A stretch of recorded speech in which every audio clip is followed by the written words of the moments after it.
shalay oo ay ahayd maalin Arbacaa waxaa magaalada Muqdisho ka dhacay la socotaan dadweynaha maarkaysa dal iyo dibad inta jooga Soomaaliyeed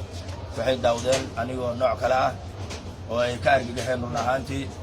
taasoo wax ay filayeen aan ahayn maadaama nin maarkaysa darihiisa qaar khaaska ku dhex jira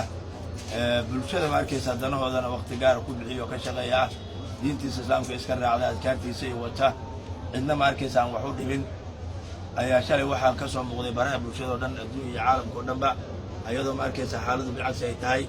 dad fara badan baa ka kulmooday dad fara badan waa dambaabeen dad fara badan taa waxay yidhaahdeen waa kaa dulmigii lacagtii xaaraanta oo dadka waalwaalwareegu isticmaal jira ku soo baxday sidaas u waashay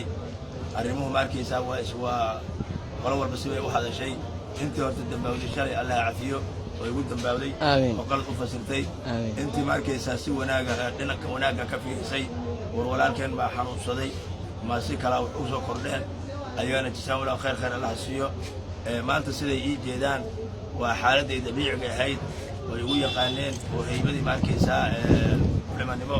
haybadii maarkaysa shakhsi muslim oo Soomaali ah shakhsi bini aadana ay maanta ku jeedaan marka waxaan rabaa shalay dadkii faraha badnaa ee 2000 gaariyay iga duubay hawshii shalay ka dhaxeeyay marna aan rag matalayay marna aan dumar matalayay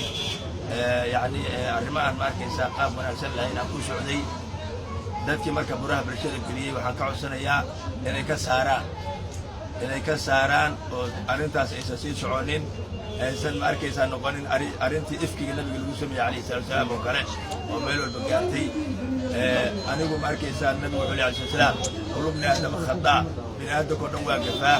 kuwa gafa waxaa maarkaysa u falli badan oo ilaahay u jecel yahay kuwa u soo noqdo u tooba keena nafsul immaara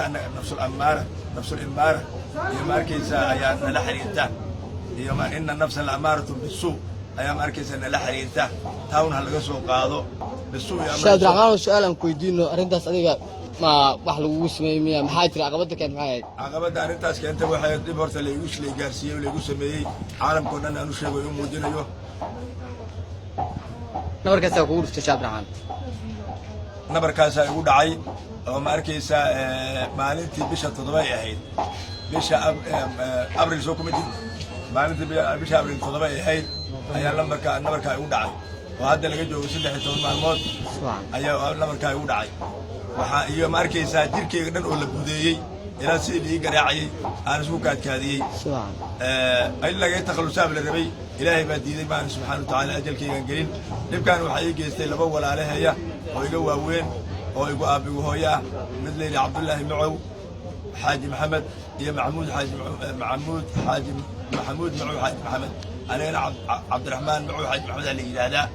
عبد الله اللي حدا جير واسدين سنة وياي محمود كان أوكي شعب كسؤال حكى عن سنة أرين في من الإسكراف هذا شعب حكى عن سنة مركب واحد أنا شلي مركب كعضون كشلي ولا عليه ما هين يجيبك إيجستين لكن دولة